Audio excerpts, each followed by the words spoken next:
Good morning, good afternoon, good evening, depending on what time you're watching this webinar. My name is Laurel Doud. I'm one of the librarians at Fresno City College, and this webinar is called How to Be a Google Pro.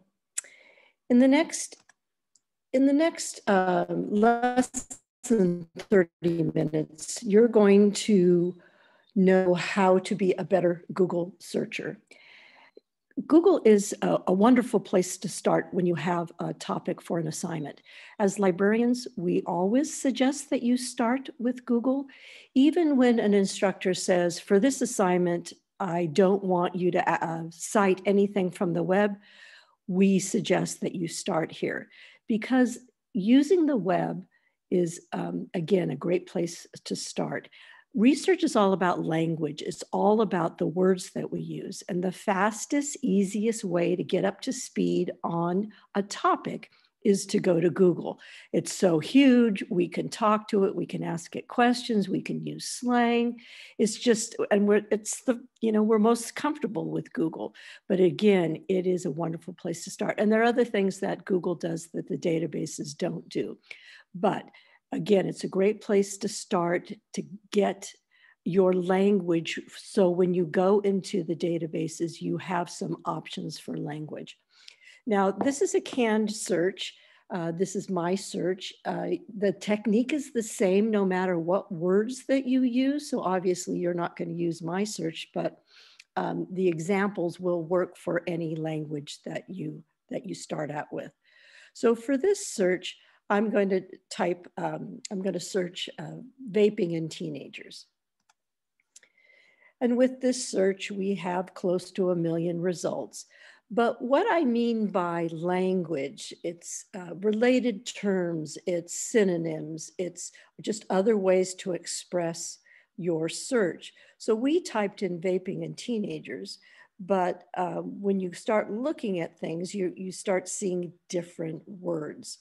So we typed in vaping in teenagers, but we've got kids, teens, youth, young people, and adolescents, and so on. For vaping, we have e-cigarettes, we have electronic cigarettes, we have juuling. So this is what I mean by synonyms. And so you want to write all those synonyms down because when you get into the databases, you're not going to know exactly right away whether do they use e-cigs, do they use e-cigarettes, do they use electronic cigarettes. So just by looking at a first screen that you can start getting an idea of what some of these other terms for. And again, you've got teens and adolescents and so on. You have e-cigs here, you have e-cigarettes and so on. Now, Google gives you some other ways to think about the topic, but also we had 900,000 results. Now, most students that I see only look at this first screen. They don't go to these other screens. Now, there's a common perception, and it's a misperception that Google returns the results by relevancy, that this first screen has the most relevant web pages out of those 900,000. That's incorrect. These are the most popular. These are the ones that have been clicked on the most. It doesn't just drop off on that second screen or the 5th screen or the 10th screen or the 100th screen. It's, but these are the most popular. And 99% of the students I see only look at the first screen. So what happens, it's kind of a self-fulfilling prophecy that the popular stay popular. It's like high school, the more they're up there, the more they get clicked on. So they're the most popular. Now, another thing with that issue is that there are a lot of exceptions on this first screen, but the first screen is mostly .coms and .orgs. And so when you get an instructor who says, you know, okay, I'm going to let you use the web, and then they wag their finger at you and say, you better make sure it's a credible web page and so on. And that's a lot more difficult than a lot of instructors make it out to be. It's sometimes difficult to know what a credible web page is. And a lot of instructors will just say, well, any .com or .org, I don't want to see a .com or .org. And I am absolutely not saying that .coms and .orgs are not useful. Some of them are a lot of them are very, very good. You'll see the NewYorkTimes.com, and the New York Times, the newspaper of the nation. Obviously, that's a pretty credible source. So, but a lot of instructors, they prefer educational web pages .edu or governmental web pages .gov. So, but generally your first screen is .coms and .orgs. Now there, again, this screen has quite a few exceptions, because here's an edu, we have govs and so on. But what you can do is we can resort these 900,000 into different chunks. And there are a couple of ways to do this, but this is what I like to do. This is, for me, this is easier. So I can narrow it down to a site. Now, instead of having 900,000, we have 10,000. And each one of these is an educational web page. This is from the med school at Stanford. This is from the Children's Hospital of Philadelphia. This is Utah. This is University of California at San Francisco. This is USC. This is Yale. You know, here's Brookings. So you've got very prominent, respected educational institutions here that are talking about your topic. And so, you know, since we're talking vaping in teenagers, a lot of the educational institutions, that's something they're going to talk about because their population is vaping. So that narrows it down to educational web pages. Now, if we narrow it down to governmental web pages, we have 11,000. And now we're looking at governmental agencies. This is Center for Disease Control. This is NIH, is the National Institute of Health, National Institute of Health. This is from the Surgeon General. This is from the Food and Drug Administration.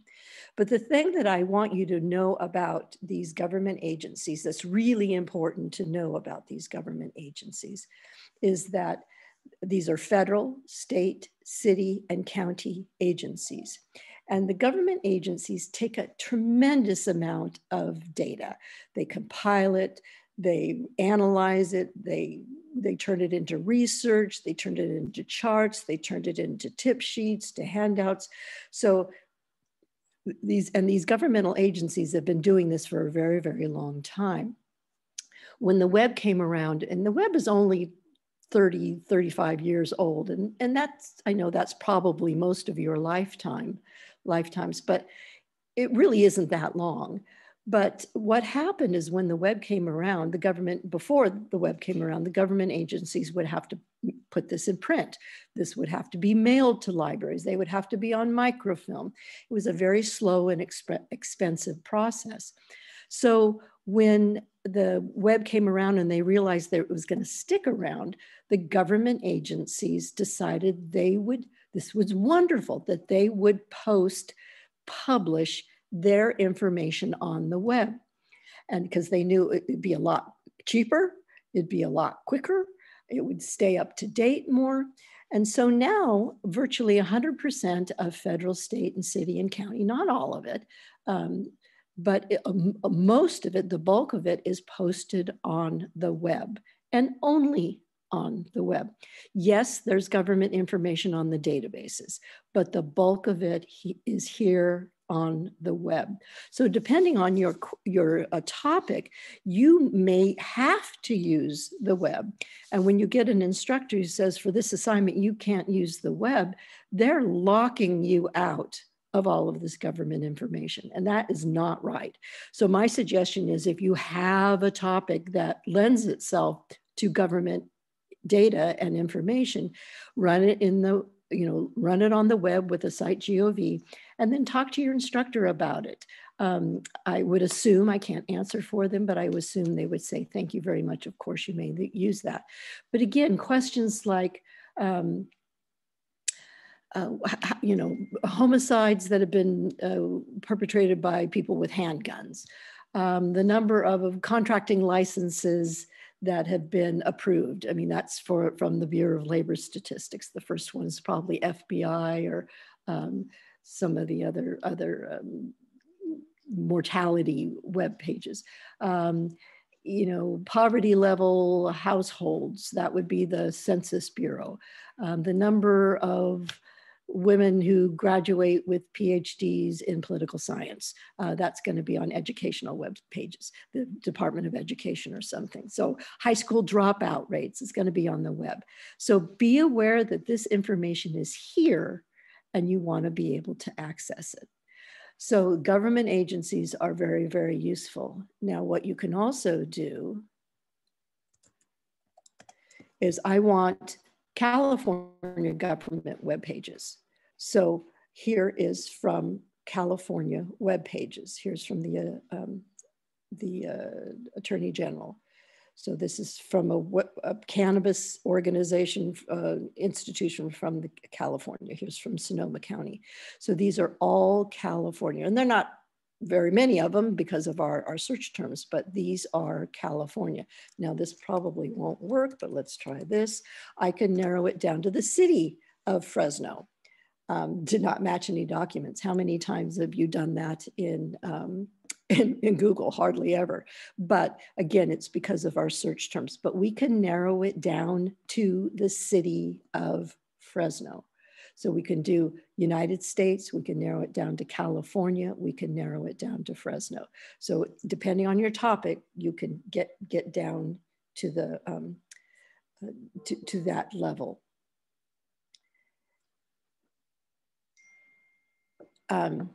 So another way, and I'm going to go back to government web pages. Another way that we have access to information is by time. Now I'm going to leave it government web pages, but we can narrow it down by time. And this can be very useful because let's say you don't want everything. You want to know what's happened in the last year, or your instructor says, I don't want anything older than 2017 or whatever they say. So what we can do over here in tools, then you swing over here to the left-hand side and drop that down. Anytime, which is our search right now. Narrow it down to past hour, past 24 hours. Past week is 7 days from today. Past month is 30 days from today. Today, as in today, not a calendar. Past year is 365 days from today. And you can do a custom range. The last 3 years since Trump took office, whatever it is. And I'm just for expediency, I'm going to do past year. So these are government agencies and these are past years. And you can see the dates here. This is, again, 365 days from when I'm doing this search here. So you can see December last month. Here's November. Here's August, last April. And this will get knocked out when if you look at this webinar and it's after April, this will get knocked out. So when you change this to past year, be aware that it will stay past year until you clear it. So what I can do is I can take out the site.gov. Yeah, come on, site.gov, go away. And so now I've taken out the site.gov, but I've left it past year. So now it could be anything, but it's a .com, a .org, a .edu, a .gov, but it has to be within this 365 days. So here's from Stanford. Here's an .edu from August. Here's a .com from August. Here's Here's from the New York Times from just a couple of months ago. So you have a lot more control over the results of your Google search than most students realize. Now, what I can do is I can hit clear, and now we're back to our 900,000. So again, by type of website, by time, by type of website and time, we can narrow our results set. Now, another thing that we can narrow it down, and you don't use this very often, I will admit, but since I want you to be a Google Pro, I want you to know that this is an option. We can narrow it down by type of web format of the information. So we can do file type, it's all one word, colon, PDF. So this is vaping in teenagers, file type, I'm narrowing it down to a file type. And so each one of these is a PDF. And these are all PDFs. Sorry. There is a PDF. Sorry, docs. All right, stop it.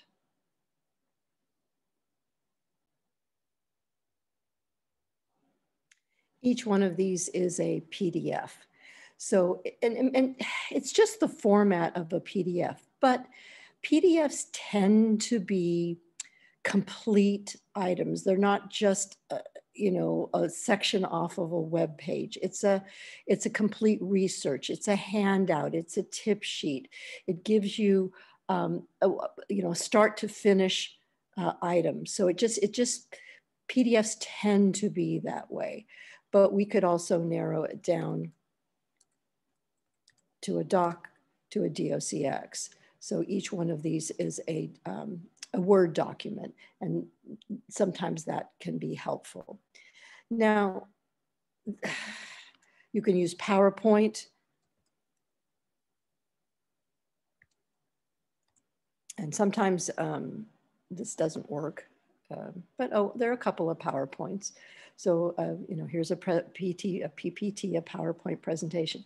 And this would be useful, you know, let's say you're in a speech class and your assignment says, well, you have to present you know, a PowerPoint as well. This could give you an ideas of how you want to set up your PowerPoint.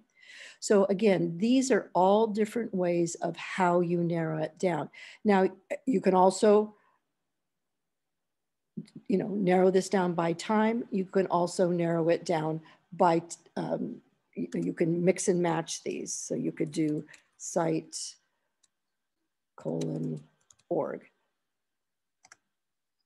So now we have 50 results that are from organizations, or you could do it from time. So again, you can mix and match these items. Another thing that you can do is what Google does, which is very, very nice. Google is an index to any web page that you know the URL for, the address for. So you can narrow it down to a specific web page.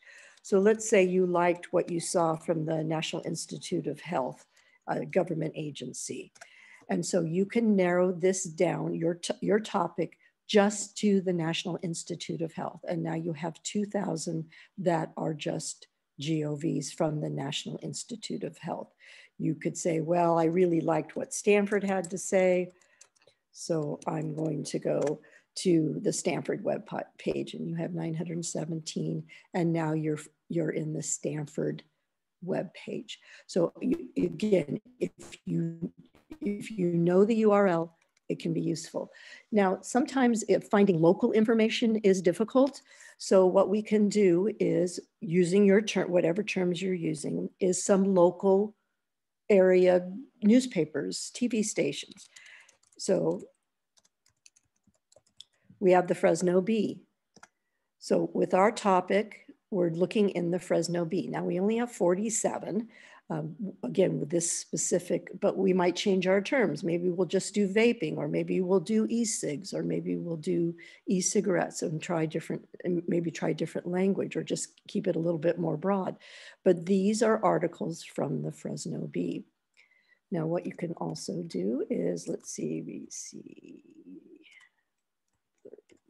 vc.com. This is from one of our local TV stations. So this is Children First Vaping Crisis from ABC Fresno. This is from a year ago. And again, it's giving you that local slant. So again, this can be very, very useful when you're narrowing things down. You know, if you're looking for something in our school's webpage, fresnocitycollege.edu, I find our webpage sometimes hard to look for information. So I'll just come and look at it using Google. Let's say I'm looking for the TRIO program. You've seen it before, but now I'm looking at Fresno City College, just our webpage, and we're looking at the TRIO program. Let's say you're working on parking, and we have a school newspaper.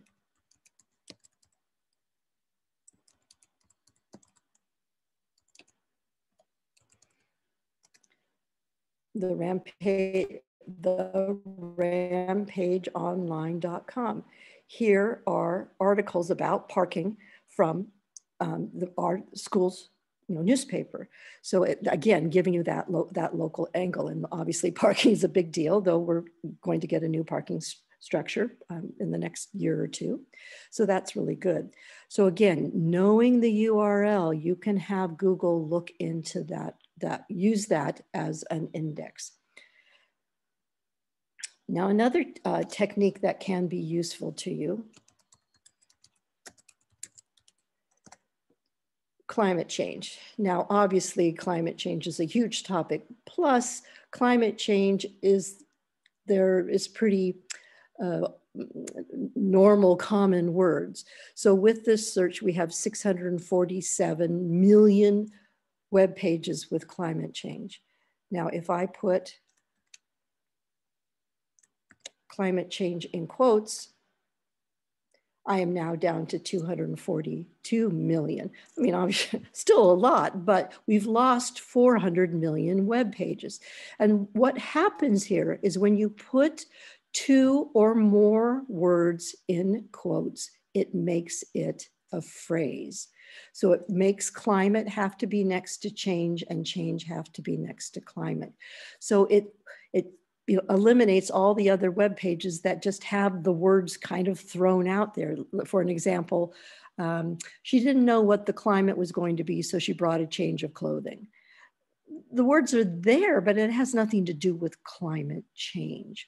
So again, putting things in quotes will make it a phrase. That does work in the databases. So if we do, obviously, to be or not to be, very, very common words. And we have 21 billion hits. If we put that in quotes, we're down to way down to 28 million. But now we know that those words are in a phrase, that they're locked together. So using the quotes is very, very useful. Now, the disadvantage of using Google, of course, is that you have to create your own citations.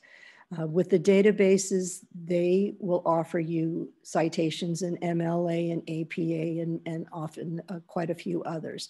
With Google, you have to create your own citations. Now, students do this in a lot of different ways, but we do have one suggestion that in our databases that we have is, this is the college homepage. If you go to library, we have lots of information on the library homepage, how to visit the library, making appointments, and so on. I'm just going to No, thank you. We chat, you can have 24/7 chat with a librarian, but I want to talk to you about request a wrap session before we talk about citations, just because it's up here. A wrap session is a one-on-one appointment through Zoom at this point with a librarian. It's generally me, but it's not always me. So when you can request a wrap session, you got to give us 48 hours notice to set it up, but you must be requested 48 hours in advance. And you're going to fill out this template and you're going to send it. And again, your request comes to me. We figure out which days and times are going to be useful. And then we meet over Zoom. You have to have a topic, because what a wrap session is I prepare for you. I prepare for your topic. So that's why we need a couple of days of notice. So I have time to find out what, the best way to approach this, the best databases. So I'm in 50 minutes and to an hour, you get a lot of information on how to look for your topic. So a wrap session is very, very useful. And there are a lot of different things on the web pages that can be useful to you. But back to citations in Google. If you go to our articles research databases and you go N for Noodle Tools, these are Noodle Tools. This is a service that can help you create citations, can help you create an annotated bibliography, if that's part of your assignment. There are a lot of bells and whistles in this, how to do notes, how not to plagiarize, a lot of different things. But what it can do is help you turn in your web page, your Google searches, into proper citations for MLA and APA. You do have to create an account with Noodle Tools. It's free, it's not any big deal. They don't send you spam. But once you have that account, because then you can save things. So you can save citations as you're going along, and then you can pull them into your Word document and your works cited page. So Noodle Tools is very, very useful. If you would like to know how to use some of the other bells and whistles, outlining, note-taking, and so on, you can request a wrap session and say, I want to know how to use Noodle Tools, and I will set you up with one of our other librarians who's a Noodle Tool expert. I'm not a Noodle Tool expert, but she is. So lots and lots of information here. Please, if you have questions, you can contact us anytime. You can chat with us 24/7 during the day. Monday through Saturday, you'll get a Fresno City College librarian. If it's 2 o'clock in the morning, you're going to get a librarian from Australia. But you can get help 24/7 through our chat. And that's a really wonderful system if you would like to use it. So thank you.